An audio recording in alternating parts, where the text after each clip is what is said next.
Hello everyone. Good morning students. Welcome again. Class 5th. Chapter number 3 are bone and muscles. Today I am going to explain the chapter number 3 of science subject. So open your books.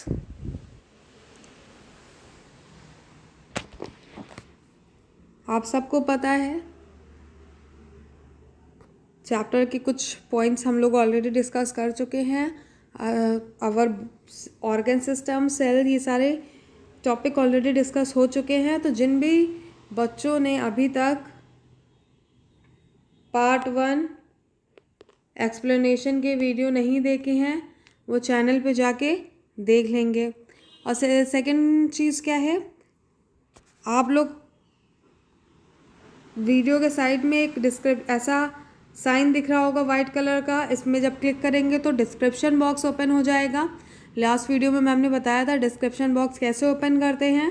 Description box आप लोग जैसे ही open करेंगे वहाँ पे chapter number 1, chapter number 2 and chapter number 3 में अभी तक जितने भी वीडियोस मैम ने बनाए हैं उसके एक्सप्लेनेशन के लिंक प्रेजेंट हैं.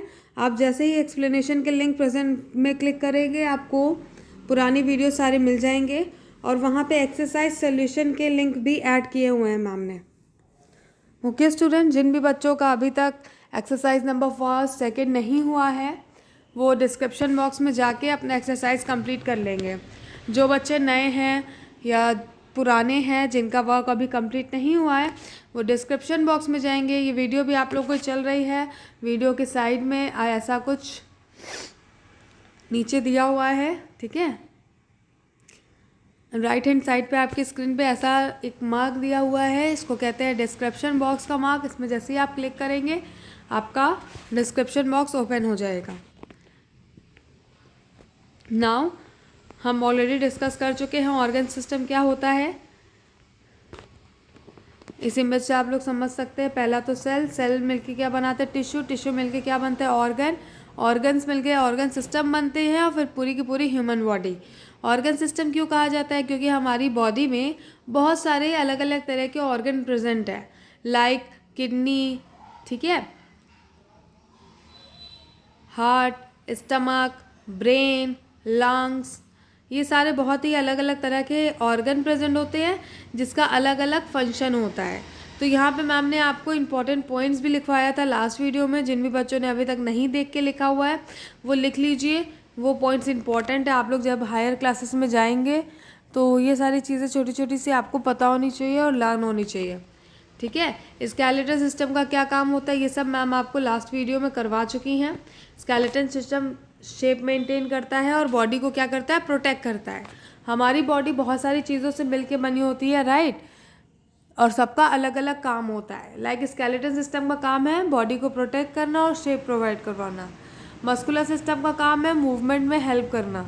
नर्वस सिस्टम का काम है पूरी बॉडी को कंट्रोल करना, थिंकिंग में हेल्प करना एंड किसी भी चीज़ को, लाइक आप जो पढ़ाई कर रहे हैं, कार्टून देखते हैं टीवी में, उसको माइंड में आपके स्टोर कर देता है, तभी आपका वो फेवरेट कार्टून हो जाता है. तो वो काम कौन करता है, नर्वस सिस्टम करता है. फिर उसके बाद हमने रेस्पायरेटरी सिस्टम के बारे में पढ़ा था. रेस्पायरेटरी सिस्टम क्या होता है, हमें ब्रीथिंग में हेल्प करता है. हम सांस लेते हैं और सांस छोड़ते हैं, उसको बोलते हैं इनहेल करना और एक्सहेल करना. सांस लेने को क्या बोलते हैं, इनहेल, और सांस छोड़ने को एक्सहेल बोलते हैं. तो इनहेल में हम कौन सी गैस लेते हैं, O2, और एक्सहेल क्या करते हैं, CO2. तो ह्यूमन के लिए क्या नीड है, ऑक्सीजन की नीड है. CO2 हम लोग क्या करते हैं, एक्सहेल कर देते हैं. इसमें कौन सा सिस्टम वर्क करता है, हमारा रेस्पायरेटरी सिस्टम, लंग्स. उसके बाद था सर्कुलेटरी सिस्टम. सर्कुलेटरी सिस्टम का क्या काम है, सर्कुलेटरी सिस्टम में पूरी वेन्स हमारी बॉडी की आ जाती है जिसमें हमारा ब्लड जो है वो एक जगह से दूसरी जगह मूव करता है. तो ये अपने साथ साथ मूवमेंट के साथ साथ बहुत सारे हमारी बॉडी के काम कर देता है. क्या, एक जगह से दूसरी जगह तक न्यूट्रिएंट्स को पहुंचा देता है, ठीक है. और क्या, this system also help us to fight disease. और इसमें ऑर्गन्स क्या क्या हैं, heart, blood and blood vessel are its main part. तो आप सबको पता है ब्लड वेसल का मतलब ये जो पूरी नसें हमारी बॉडी में हैं उन्हें हम ब्लड वेसल्स कहते हैं।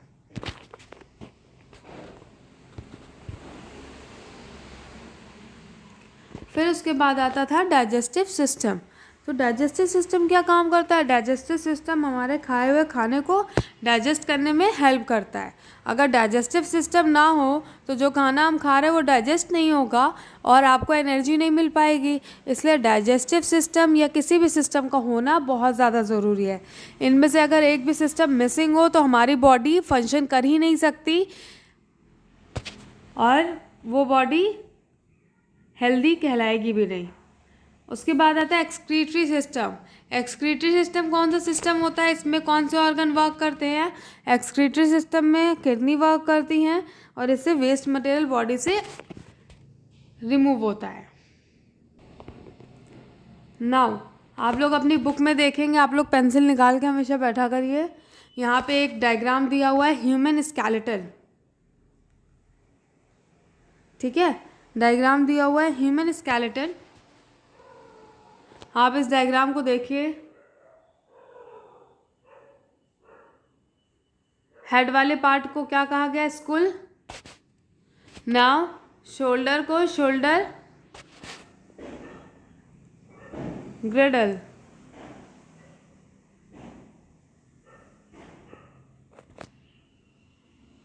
फिर रिब केज, बैकबोन। बैकबोन आप फील भी कर सकते हैं अपनी बॉडी में। आपके पीछे साइड नेक से लेके, पीछे वाले नेक से हिस्से से लेके आपकी एक हड्डी ऐसे करके जाती है, that is called as backbone. Now hip girdle, wrist joint, finger bones, knee joints, ankle joints, foot bones. तो इतनी सारी बोन्स से मिलके क्या बनती है? हमारी एक बॉडी बनती है। अगर ये बोन्स ना हो तो हमारी बॉडी सिंगली स्ट्रांगली स्टैंड नहीं कर सकती, इसलिए बोन्स का होना बहुत ज़रूरी है जिससे बॉडी को सपोर्ट मिले चलने में और खड़े होने में। उसके बगल में आप लोग देखिए, we have just gone through the function of our body system in a nutshell. Let us now study two of them in details. तो दो सिस्टम को आप डिटेल्स में पढ़ेंगे इस चैप्टर में, और जो सारे सिस्टम है वो जब आप हायर क्लासेस में जाएंगे, 9th-10th में जाएंगे, तब तक आप सारे सिस्टम के बारे में बहुत ही एक्सप्लेनेशन में पढ़ लेंगे। स्केलेटन सिस्टम का क्या काम होता है? Skeleton system perform the following function. आप सबको पता है, it gives shape and support to the body, it protect the vital internal organs of the body. तो कैसे प्रोटेक्ट करता है इंटरनल ऑर्गन्स को? यहाँ पे आप लोग देख सकते हैं, ये क्या है? रिब केज वाला एरिया जो कि चेस्ट में प्रेजेंट होता है। हमारा हार्ट किसके अंदर प्रेजेंट होता है? इस रिब केज के अंदर। इसको केज क्यों बोला गया? क्योंकि ये पूरा ढका हुआ है, हड्डी पूरी ऑर्गन्स को, इस जगह पे जितने भी ऑर्गन्स प्रेजेंट होते हैं उसे पूरी कवर कर लेती है और सेफ करती है। हड्डी क्योंकि स्ट्रांग होती है इसलिए इसके अंदर ऑर्गन सेफ होते हैं। It protect the vital organ of the body. Now point number 3, it provides movement of the body parts with the help of the muscle attach to the bones. तो ये 3 point है basically जो skeleton system के होने से complete होते हैं हमारी बॉडी में। हमें स्केलेटन सिस्टम के कारण शेप एंड सपोर्ट प्रोवाइड होता है, वाइटल ऑर्गन हमारे इंटरनल सेफ रहते हैं एंड मूवमेंट में हेल्प होता है। Now open page number 31 and यहाँ पे आप लोग पेंसिल निकाल लीजिए। बोन्स के बारे में पढ़ेंगे। The skeleton system is made up of 206 bones. कितने बोन्स? 206 बोन्स। आप लोग अंडरलाइन कर लीजिए इसे। स्केलेटन सिस्टम हमारा कितने बोन से बना हुआ? 206 बोन से बना हुआ है। When you were a baby, you had more than 350 bones. Some of them join together as you grow up. तो जब आप बेबी होता है ना जो एक, उसमें कितने बोन्स होते हैं? 350 बोन्स होते हैं। और जैसे जैसे वो बेबी बड़ा होने लगता है वो बोन्स एक दूसरे से ज्वाइन होके कितने बन जाते हैं, 206 बन जाते हैं। इसलिए एक एडल्ट में कितने नंबर ऑफ बोन्स होते हैं, 306। Now bones are mainly made up of mineral like calcium and phosphorus. Bones किससे बने होते हैं, calcium and phosphorus. They are living tissue and grow in size as you gain height with age. जैसे जैसे आप बढ़ते जाते हैं वैसे वैसे आपकी बोन ग्रो करती जाती है। तभी आपको कहा जाता है आप ऐसा खाना खाइए जिसमें कैल्शियम रिच फूड खाइए, फॉस्फोरस रिच फूड खाइए, जिससे आपकी जो बोन है वो स्ट्रांग बनी रहे।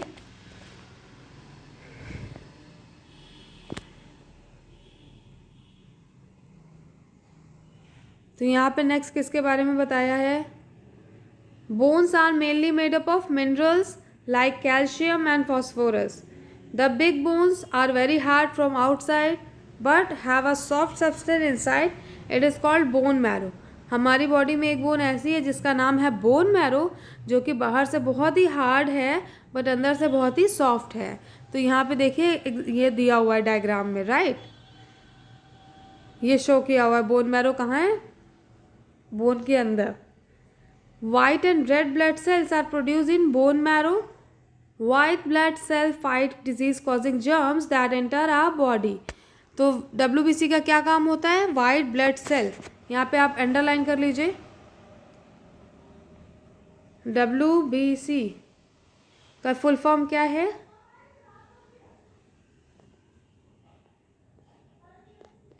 White blood cell. WBC और RBC कहाँ पे प्रेजेंट होते हैं, हमारे ब्लड के अंदर। जो हमारा ब्लड है लिक्विड, उसमें क्या क्या प्रेजेंट होता है, WBC वाइट ब्लड सेल, और दूसरा क्या होता है, RBC red blood cell present होता है, जिसके कारण हमारा ब्लड रेड कलर का दिखता है।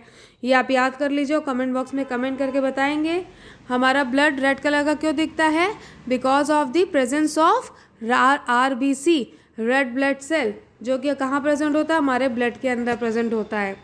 ठीक है, और ये दोनों बनते कहाँ पे है, बोन मैरो में बनते हैं। वाइट ब्लड सेल और RBC रेड ब्लड सेल कहाँ पे बनते हैं, बोन मैरो में बनते हैं। White blood cell fight the disease causing germ that enter our body. White blood cell का क्या काम होता है, जो जर्म्स हमारी बॉडी में एंटर करते हैं, मान लीजिए हम लोग ने गंदा पानी पी लिया है तो उसके लिए हमारी बॉडी उससे लड़ती है, उसमें जितने भी कीटाणु प्रेजेंट होते हैं, बैक्टीरिया होते हैं, वो कौन काम करता है, वो वाइट ब्लड सेल। ठीक है, मेन पार्ट ऑफ स्केलेटन। तो आप यहाँ पे देख सकते हैं स्कुल क्या है, पूरा हेड का एरिया है, पूरा ये कितने हार्ड पार्ट से बना हुआ है। जो हमारा हेड है बहुत ही सॉलिड है। क्यों सॉलिड है, क्योंकि इसके अंदर ब्रेन होता है और ब्रेन को सेव करने के लिए ऐसा स्ट्रक्चर गॉड ने बनाया हुआ है। फर्स्ट पॉइंट क्या है, the skull enclose the most delicate organ of the body, brain. तो ब्रेन को कवर अप करता है। The upper part of skull is made up of 8 flat bones join together, there are 14 facial bones. तो हमारे face में कितनी bones होती है, 14। कितनी, 14। The skull has hole for the eye, ear and nose. तो आप लोग यहाँ पे देख सकते हैं आई, ईयर, नोज के लिए यहाँ पे क्या है, होल्स प्रेजेंट है, जिसमें आई होती है, नोज प्रेजेंट होता है। The only part of the school that move is the lower jaw. आप अपने फेस में कौन सा पार्ट मूव कर पाते हैं, आप अपना फेस चेक करिए मिरर के सामने। आपका जो लोअर जॉ है, जब आप बोलते हैं या खाते हैं वो सिर्फ मूवमेंट होता है, ऊपर वाला जॉ मूवमेंट नहीं होता। Second point, the backbone. ये क्या है, main part of the skeleton system हमारा स्कुल, क्योंकि ये ब्रेन को कवर अप करता है। ब्रेन सेफ रहेगा तो हम लोग अच्छे से सोच पाएंगे, थिंक कर पाएंगे, लर्न कर पाएंगे, मेमोरी क्रिएट हो पाएगी, राइट। ब्रेन से बहुत सारे वर्क होते हैं। Now second point, the backbone. Backbone कैसी होती है, आपकी जो हिंदी में बोलते हैं रीढ़ की हड्डी, लंबी सी होती है। ऑल्सो कॉल्ड स्पाइन, इसको क्या बोलते हैं, बैकबोन को स्पाइन भी कहा जाता है। It is located at the central part of your back. It is not a single bone but made up of 33 small bones called vertebrae. The spinal cord passes through the spine. तो ये कितने bone से बनी होती है? ये 33 bone से बनी होती है। आप लोग अंडरलाइन कर लीजिए, जो हमारी बैकबोन है is also called spine and made up of 33 bones. अब बैकबोन किससे अटैच होती है? आपके जो पीछे से निकल के आती है, देखिए ये हेड वाला पार्ट है, ये आपके हेड से अटैच होती है।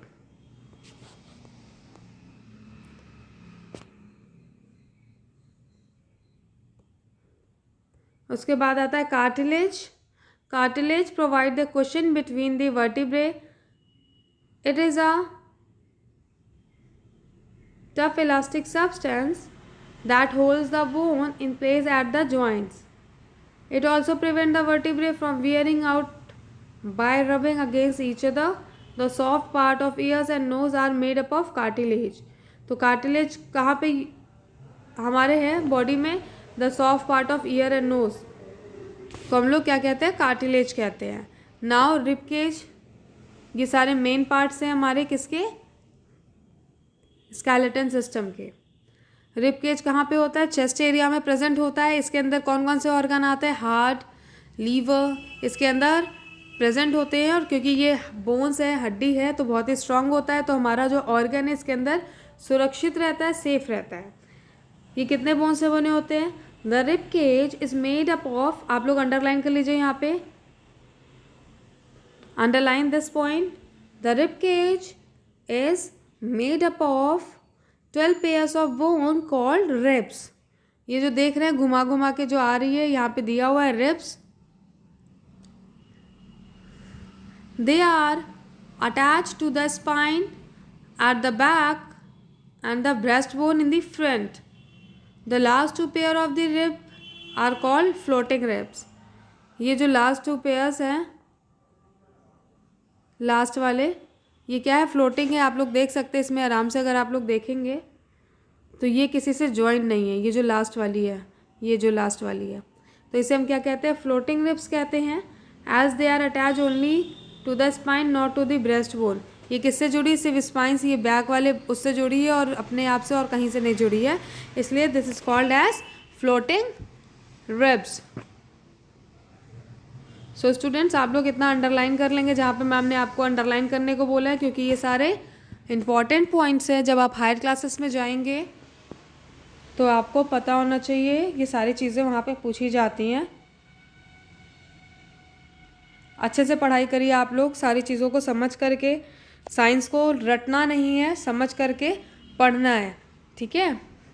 अभी तक मैम ने आपको इतने सारे इंपॉर्टेंट पॉइंट्स बता दिए। ये चैप्टर बहुत इंटरेस्टिंग है, बिकॉज ये आपकी खुद की बॉडी के बारे में है, आपके खुद के बोन्स के बारे में है। तो आप लोग को आइडिया होना चाहिए कि आपके बोन्स और ऑर्गन्स कहाँ कहाँ पे प्रेजेंट है और कैसे कैसे आपकी बॉडी आपके लिए वर्क करती है आपको हेल्दी रखने में। तो यहाँ पे दिया हुआ है the rib cage protect our lungs and heart. Underline कर लीजिए आप लोग इसको।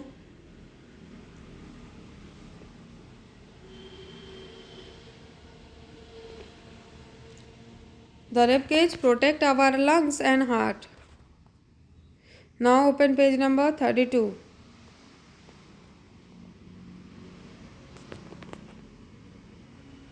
फिर यहाँ पे किसकी बात की गई? जॉइंट्स की बात की गई है, ठीक है। लिम्स की बात की गई है। There are 2 pair of limbs. आपके कितने हाथ है? 2 हाथ है, ठीक है। The 4 limbs and the hind limbs. 4 limbs किसको कहते हैं? 2 हाथ को कहते हैं। एंड हाइंड लिम्स किसको कहते हैं? पैरों को कहते हैं।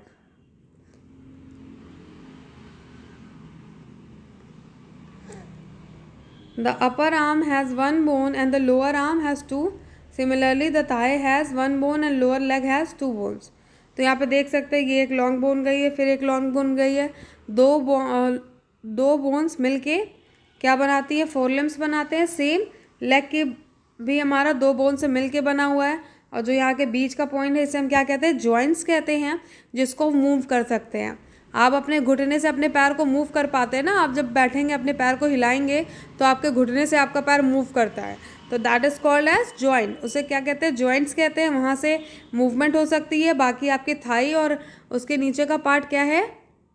मूवमेंट नहीं कर सकते आप, वो सिर्फ 2 बोन से मिलके बना हुआ है।